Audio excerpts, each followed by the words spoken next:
Welcome to Firearms of America. Today, as you guys can see, I have Columbia boots for review, and these are Columbia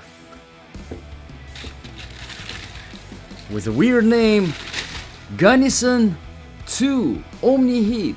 These are considered snow boots. Currently $110 on Amazon. The link is in the description below. If you don't have time to watch the whole review, let me give you a brief introduction. Definitely very comfortable. Pretty good outsole, although could have been a little bit better.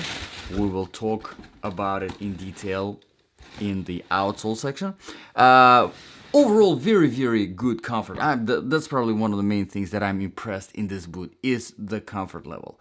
And definitely warm. It provides some very good insulation. But if you do have time to watch the whole review, let's get into it. As some of you already know, this review is specifically for my Ultimate Survival boots section. So, if these boots were your ultimate survival boots, something bad happened and you were wearing them, maybe you were on the hike, maybe you were at work, and you had to leave, you had to run, you had to climb, you had to fight, you had to do whatever is necessary to survive. Would these be good to survive in?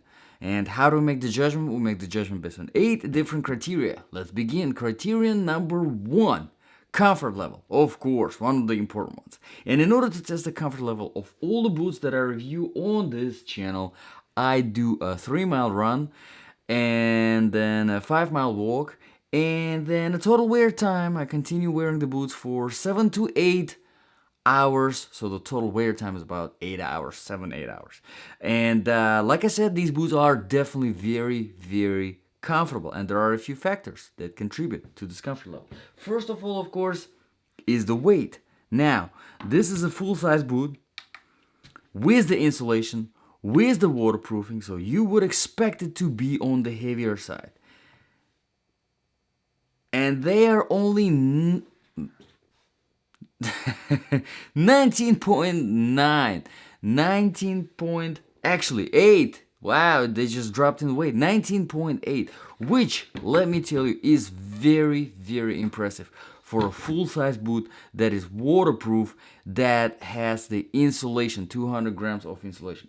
Very impressive. Now, this is size 10, by the way, for your reference. And in order to give you a little bit of a reference whenever it comes to weight, if you want a boot or a shoe that does not give you fatigue from the weight, okay, if you're running, if you're walking for extended periods of time, of course you will get some fatigue from walking for too long or running because of the effort that you're putting in.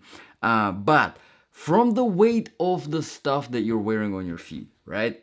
You want something under 20 ounce. And these are 19.8, just a little bit under 20 ounce. Very impressive considering what kind of features these boots do come from. There are a few other factors that contribute to the comfort level. That would be, of course, one of them, the inner sole. And let me take it out so that you can see exactly what's going on here. Nothing crazy over here. Pretty decent shape. Very nice, comfortable fleece,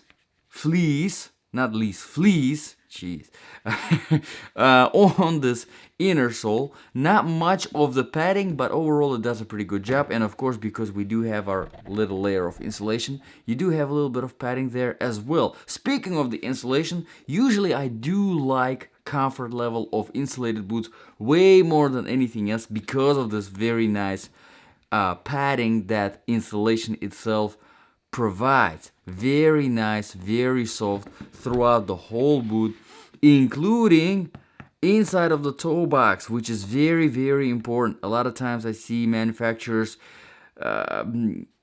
take care of everything except the padding on the inside of the toe box, and it just creates unnecessary fatigue whenever you're running, especially whenever you're walking.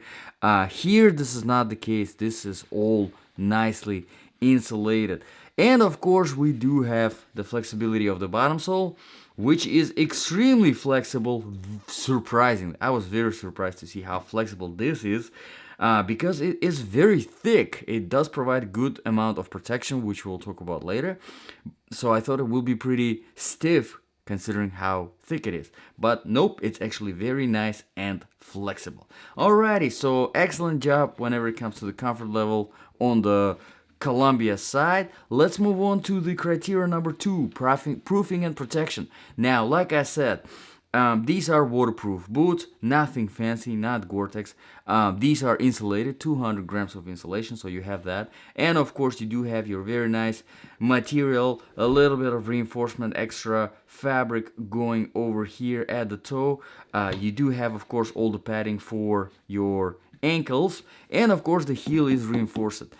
And finally, the outsole. It does have very good layer of hard rubber on the outside that gives you good amount of protection. So whenever it comes to proofing and protection, really, really good. Now let's move on to the criteria number 3, quality and the design features. Now quality wise, Columbia, they have been in business forever. They know what they're doing. I had some hit and miss boots with Columbia, but most of them, I would say 99% of the stuff that I review on this channel from Columbia is always good. So definitely, definitely a reliable brand. And if you want to check the reviews on Amazon, the link is in the description below. Like I said at the beginning, over 320 reviews on these boots on Amazon, and almost 5 stars. So people do like them. People do like them. But let's talk about the design features. Usually here I talk about the lacing system. Here there's nothing crazy. There are 4 pairs of just regular close hooks, and there is a fabric hook going here, and there are 2 open hooks on the top. Now this is where I have a little bit of a problem, a little bit of a complaint. Not a big deal, but something for you to keep in mind. Whenever it comes to the very top pair of the open hooks, I don't really see the point of it being there at all, besides adding some unnecessary weight, because it's just way too high. It's just unnecessarily way too high. Does not make really a lot of sense. So as you can see me wearing in the video, I just keep it at this level or the first. Not a big deal, but something for you to keep in mind. Other than that, it is pretty good. So let's move on to the criteria number 4 now, the outsole traction and stability. Now, whenever I do my testing, whenever I do my runs and my walk, I do those on the variety of different surfaces in order to test the outsole as well. And I start with the older asphalt, go into the newer tarmac, and then going into the dry sand, dry grass, wet grass, going through the trail surface, going through some shiny surfaces like marble and tile, and of course I had an opportunity to test these boots in the snow. Yes. And they are pretty good on most of the stuff. Now, this outsole is a little bit on the flatter side, in my opinion. I think it lacks a little bit of aggression. Overall, pretty good, but I think a little bit more aggression would have been just a tiny little bit better. A little bit slippery on the wet grass, but handles pretty good on everything else. Now, keep in mind, whenever it comes to the ice, because these are winter boots after all, whenever it comes to ice, is going to be fine, this outsole. Of course, compared to a specific ice boot with some spikes, with some metal spikes, this cannot compare, but, still, pretty decent option. But everything else, for the most part, it handles pretty good. Overall, a decent balance of aggression and flatness. But let's move on to the criteria number 5 now, temperature. Like I said, these boots have 200 grams of insulation. Now, the coldest temperature I tested this boots in was about 20 degrees, so not that cold. But if you do have, in fact, I don't think it was even 20. I think it was about 25, 26 degrees, so not that cold. But if you do have experience with these boots in colder temperatures, drop your experience in the comments below, because that's going to be definitely very, very helpful. Also, because I live in Florida, testing them in Florida, surprisingly, they are not way too hot in 85, 90 degrees Florida weather. Definitely not a summer boot or even a spring boot. Definitely going to be too hot, especially if you're considering some active hiking or maybe even running. something. I don't know why you would run it, but you know, considering that we're talking about the survival situation, you would, right? But overall, pretty good balance, and the insulation does its job. Let's move on to the criterion number 6 now, the sizing. They are definitely true to the size. I always recommend getting a half a size bigger whenever it comes to your boots or trail running shoes, just to have a little bit of that extra space to kind of prevent that unnecessary fatigue, especially helps whenever you're walking down the hill. Let's talk about the criteria number 7, the balance of application. So if these really were your ultimate survival boot, would they be good? Would they contribute to your survival? Would that be nice to survive in them? Honestly, if I planned my survival situation in some winter, in some colder temperatures, I think that is actually a fantastic option. They're very comfortable, they very good outsole, a decent amount of protection, waterproof, insulated, a little bit weird with this top hook, unnecessary hook.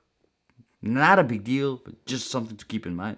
So overall, pretty good job. Now, one minor complaint, another one that I wanted to mention here before we move on to the last criterion, that I kind of wanted to mention in proofing, but I kind of skipped, is if you look at the gusseting of the tongue, right, for the waterproofing. It gives you only about 5 inches of waterproofing. A little bit more than 5 inches of waterproofing. Now the shaft itself from the ground is more than 6, so 6.5 inches.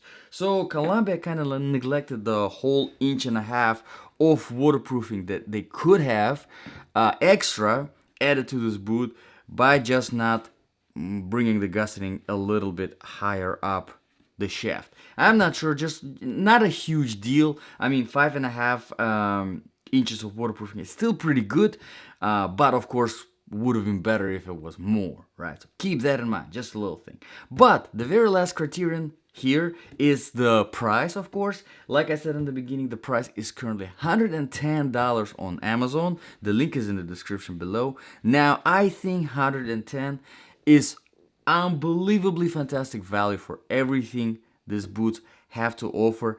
Honestly, that was my experience with Columbia. They just know how to keep their prices down somehow and offer a bunch of features, excellent comfort, excellent outsole. In fact, one of my main hiking boots that I use pretty much on 90% of my hikes are Columbia. Yeah, it's the River Ridge, Pine Ridge, something Ridge, all right? But I have done review on them as well if you want to check them out. Really great mid-size hiking boots. Not insulated, but they do have the waterproofing if you want to check them out. So let me know in the comments below, guys, what you think about this boots, what you think about this review. If you have any requests, drop them in the comments below and I will be happy to address them. Thank you very much, guys, for watching. This was Firearms for America. I'll see you guys in the next video.